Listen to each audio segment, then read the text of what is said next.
भगवत गीता के 18वें अध्याय के कंक्लूजन में भगवान बोल रहे हैं कि सर्वधर्मानां परित्यज्य माम एकम शरणं व्रज, कि समस्त प्रकार के धर्मों को छोड़कर तुम मेरी शरण में आ जाओ। तो इससे क्या होगा कि मैं तुम्हारा भाग्य ही बदल दूंगा, मैं तुम्हारे सारे पापों को ख़त्म करके तुम्हारी लाइफ ही चेंज कर दूंगा। तो हमें करना क्या होगा?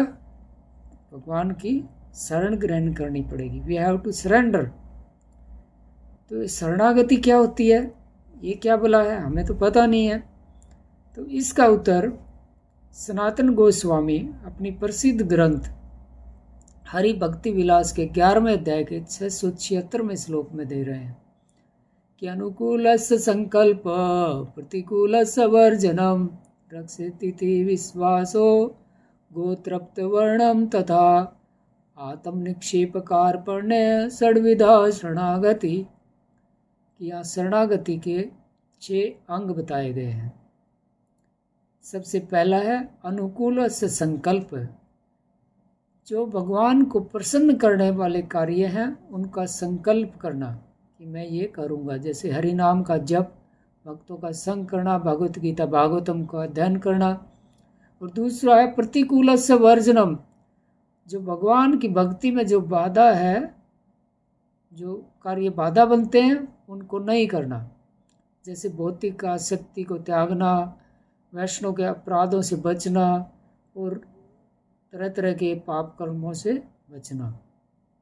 तीसरा अंग है रक्षिति विश्वास हो, कि ये दृढ़ निश्चय होना कि भगवान ही अब मेरी रक्षा करेंगे।